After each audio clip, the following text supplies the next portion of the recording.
Hello friends, Suhail academy में आपका स्वागत है। दोस्तों, आज की इस वीडियो में हम लेकर आए हैं आप लोगों के लिए बहुत कुछ का मतलब ये होगा। इसमें हम लोग संज्ञा देखेंगे, सर्वनाम देखेंगे, विशेषण देखेंगे क्या होता है, क्रिया देखेंगे क्या होता है और अवयव क्या होता है, इसको अच्छे से हम लोग जानेंगे। तो दोस्तों, वीडियो को बिना स्किप किए हुए एंड तक आप जरूर देखिएगा, क्योंकि दोस्तों यूपीपी के जो एग्ज़ाम है यहाँ से दोस्तों क्वेश्चन बहुत आते हैं।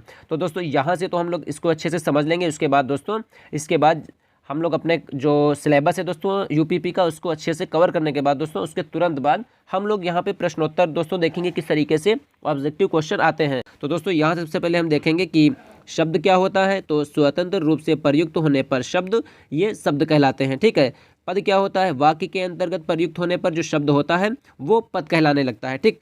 पद के भेद, पद के होते हैं 5 भेद: संज्ञा, सर्वनाम, विशेषण, क्रिया और अवयव। ठीक है।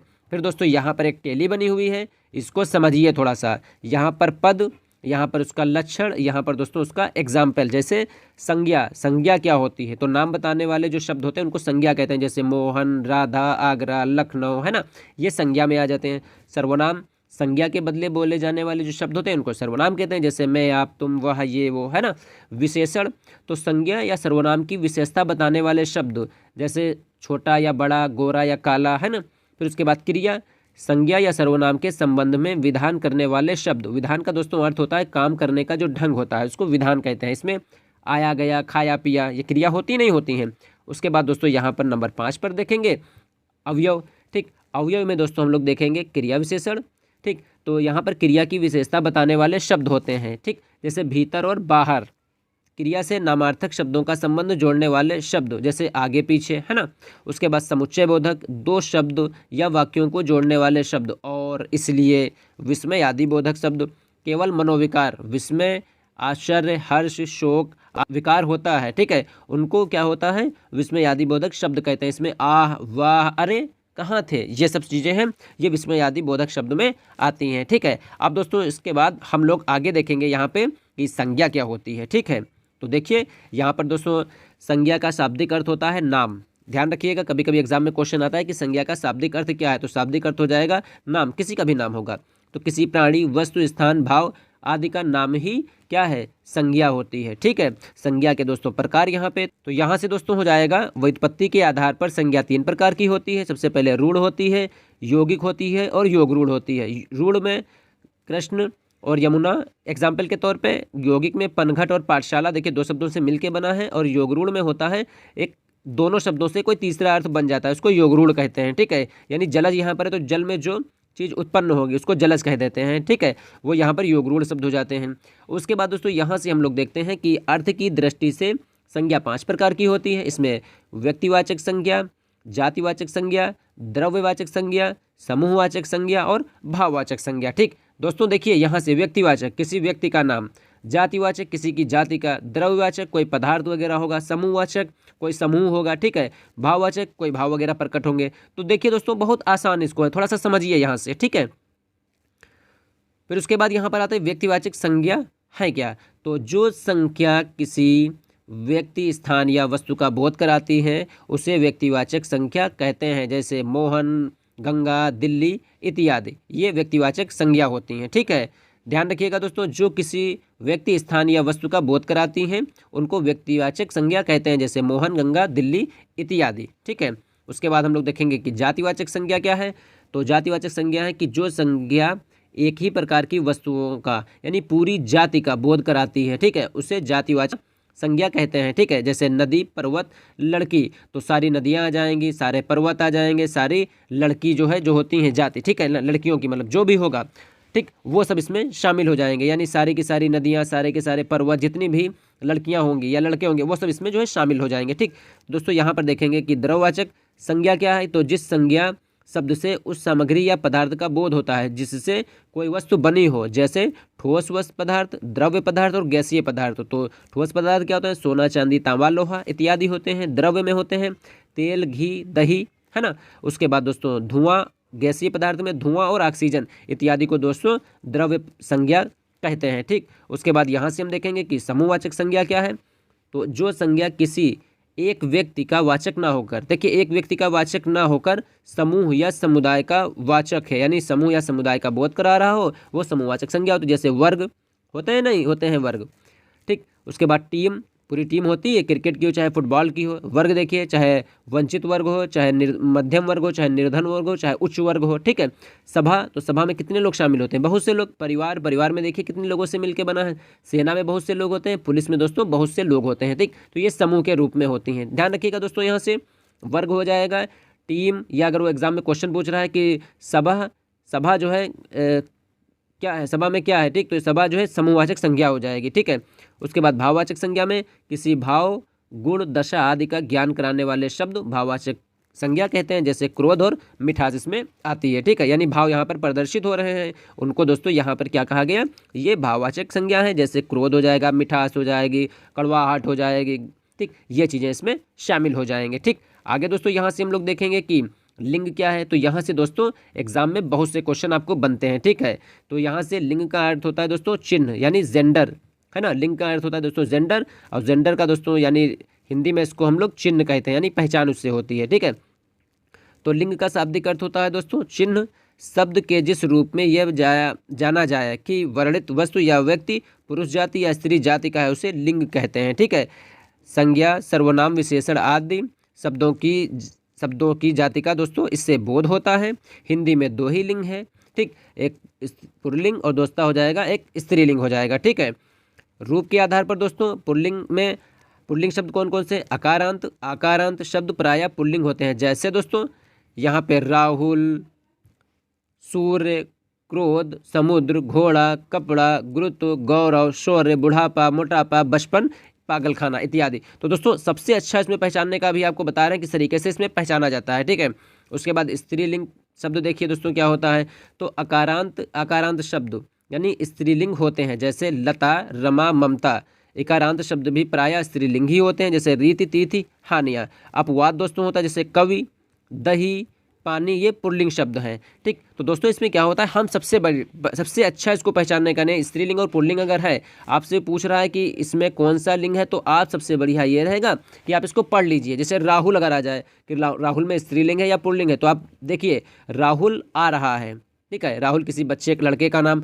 पागलखाना होता है, अब कह दो पागलखाना होती है, कहाँ हो जाएगा, ठीक। ऐसे यहाँ पे देखिए लता, लता कह दो लता होता है, रमा होता है या ममता होता है, कहाँ बनेगा? लता होती है, रमा होती है, रमा लड़की का नाम है, ममता भी होती है, जैसे, है ना। तो ये इस तरीके से हो जाएंगे, ठीक। जैसे रीति, अब कह दो रीति पुल्लिंग है, तो रीति कहाँ, आप पढ़िए कि रघुकुल रीति सदा चले। रीति माने जो रस्म और रिवाज होते हैं वो बता रहे हैं। तिथि, तो तिथि होती है। हानि, हानि होती है कि होता है।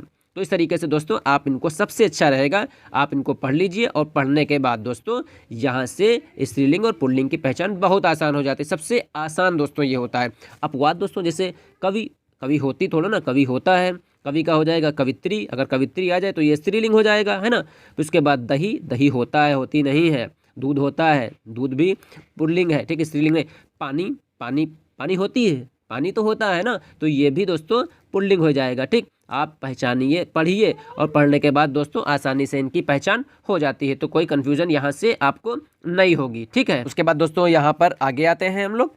उसके बाद दोस्तों यहाँ से हम लोग देखेंगे कि कुछ स्त्रीलिंग और पुल्लिंग है, उनको हम लोग देख लेते हैं यहाँ से। जैसे महोदय, महोदय पुल्लिंग में आता है, इसका जो अपोजिट यानी स्त्रीलिंग क्या हो जाएगा? महोदया हो जाएगा। इंद्र का, तो यहाँ से दोस्तों इंद्र ये पुल्लिंग है, इसका जो स्त्रीलिंग हो जाएगा इंद्राणी हो जाएगा। गायक पुल्लिंग, इसकी जो स्त्रीलिंग हो जाएगा गायिका।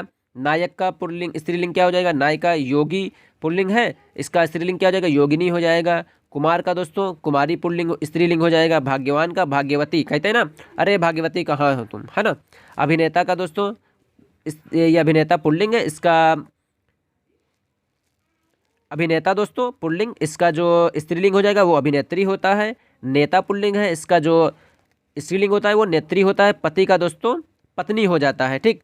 उसके बाद दोस्तों यहाँ से हम लोग देखते हैं थोड़े से और यहाँ पे कि भिक्षु पुल्लिंग, इसका स्त्रीलिंग भिक्षुणी। ठाकुर दोस्तों स्त्रीलिंग, इसका ठकुराइन हो जाएगा। पंडित, पढ़िए, पंडित होता है तो पुल्लिंग। जेठ होता है, जेठ होते हैं। बेटा होता है, मोर होता है, मोहतरम होता है, ठीक है। तो ये पुल्लिंग आ गए, ठीक। स्त्रीलिंग दोस्तों देखिए यहाँ से ठकुराइन, पंडिताइन होती है ना, जेठानी होती हैं, बिटिया होती है, मोरनी होती है, मोहतरमा होती हैं, ठीक है। तो ये पुल्लिंग यहाँ पे, और ये दोस्तों हो जाता है स्त्रीलिंग, ठीक। तो उम्मीद है दोस्तों यहाँ से आप लोग इसको बहुत ही अच्छे से समझ गए होंगे। ठीक, उसके बाद दोस्तों यहाँ पर हम लोग देख रहे हैं कुछ अर्थ के आधार पर यहाँ पर देख लेते हैं हम लोग हैं कि कवि, इसका जो पुल्लिंग स्त्रीलिंग होगा, ये कवि दोस्तों पुल्लिंग है ना। इसका स्त्रीलिंग क्या हो जाएगा, कवित्री हो जाएगा। विद्वान होता है विदुषी, महिला कोई अगर बहुत ही विद्वान हो, ठीक है, तो उसको विदुषी कहते हैं, इसको विदुषी महिला नहीं कहेंगे।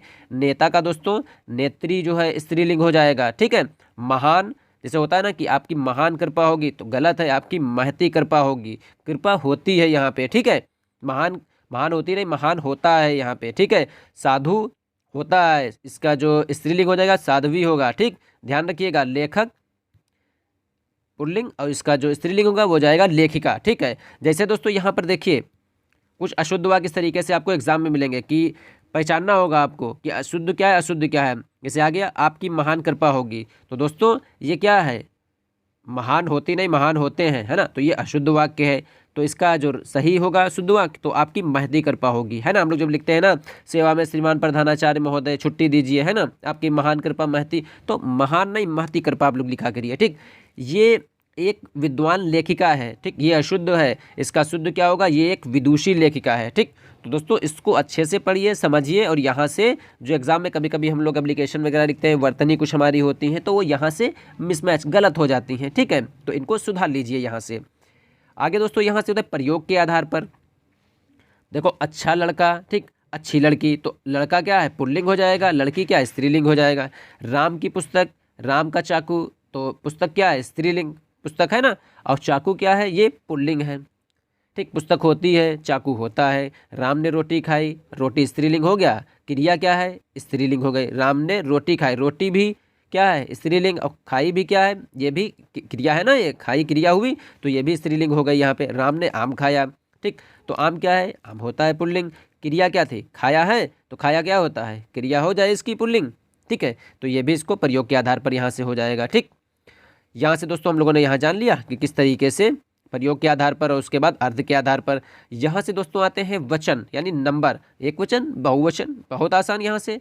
तो देखिए इसमें किस तरीके से यहाँ से क्वेश्चन बनते हैं, इनको यहाँ से देख लेते हैं।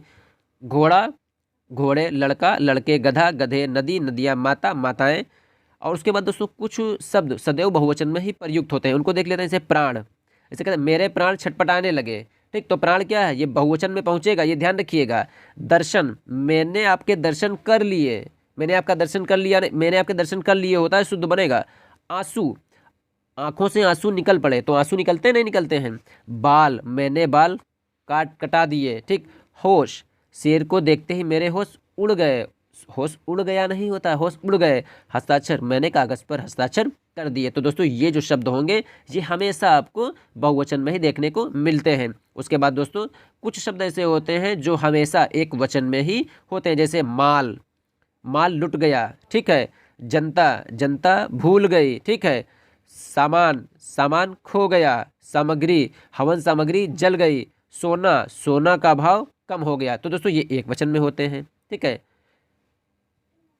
आगे देखते हैं, आदरणीय व्यक्तियों के लिए भी दोस्तों बहुवचन का प्रयोग हमेशा किया जाता है, ठीक है। तो उसके बाद दोस्तों यहाँ से हम लोग देखते हैं कारक क्या होते हैं, जिसको इंग्लिश में केस कहते हैं। तो यहाँ से आएगा संज्ञा या सर्वनाम का वाक्य के अन्य पदों यानी उसकी विशेषता क्रिया से जो संबंध होता है उसे कारक कहते हैं। जैसे राम ने रावण को मारा, यहाँ पे हम लोग देखते हैं कारक होते हैं। और उसके बाद दोस्तों कारक चिन्ह, ये जो चिन्ह होते हैं दोस्तों ये वाले, इन सबका लोप हो जाता है। जैसे इसमें कर्ता, कर्म, करण, संप्रदान, अपादान, संबंध, अधिकरण और संबोधन। तो यहाँ पे दोस्तों याद करने के लिए सबसे अच्छा इसमें रहेगा कर्ता, इसमें जो है जो होगा वो उसका जो कारक चिन्ह होगा वो ने होगा। कर्म को, कर्म का हो जाता है को, करण से और के द्वारा यहाँ पर हो जाएगा। संप्रदान, यहाँ पे को और के लिए इसका कारक चिन्ह होता है। अपादान से, यहाँ पर अपादान से ये बिल्कुल यहाँ से अलग हो जाएगा। पेड़ से पत्ता टूटता है या पेड़ से पत्ता गिरता है तो बिल्कुल अलग हो गया यहाँ पे। संबंध, का, की, के, रा, री, रे, ना, नी, ने, ठीक है, संबंध होता है। अधिकरण, में, पर, ऊपर, ये अधिकरण होता है। संबोधन होता है हे, अरे, ओ, ठीक। आगे दोस्तों देखेंगे किस तरीके से इनका यूज होता है, ठीक है।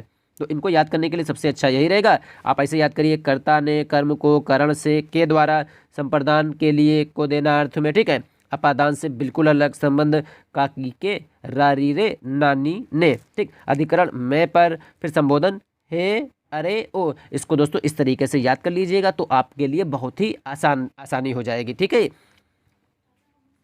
आगे दोस्तों यहाँ पर देखिए, कर्ता क्या होता है? कर्ता होगा क्रिया को संपन्न करने वाला, कर्म क्रिया से प्रभावित होने वाला, करण क्रिया के साधन या उपकरण, संप्रदान जिससे क्रिया के उद्देश्य प्रयोजन का बोध हो, जिससे कुछ प्रदान किया जाए, अपादान जहाँ अलगाव हो वहाँ स्थिर में अपादान होता है। ठीक है, अलगाव कारण, तुलना, भिन्नता, आरंभ। ठीक है, संबंध जहाँ पर दो पदों का पारस्परिक संबंध बताया जाए, अधिकरण जो क्रिया के आधार पर स्थान, समय, अवसर का बोध कराए उसको अधिकरण कहते हैं। संबोधन किसी को पुकार कर संबोधित किया जाए। ठीक, तो ये दोस्तों यहाँ से इनका ये अर्थ निकल के चला आता है कि किस तरीके से यहाँ पे कर्ता का अर्थ क्या होता है, कर्म का अर्थ क्या होता है, करण का क्या होता है, संप्रदान, अपादान, संबंध, अधिकरण और उसके साथ साथ दोस्तों संबोधन का क्या अर्थ होता है। ठीक, उसको अच्छे से यहाँ से हम लोगों ने समझ लिया। ठीक।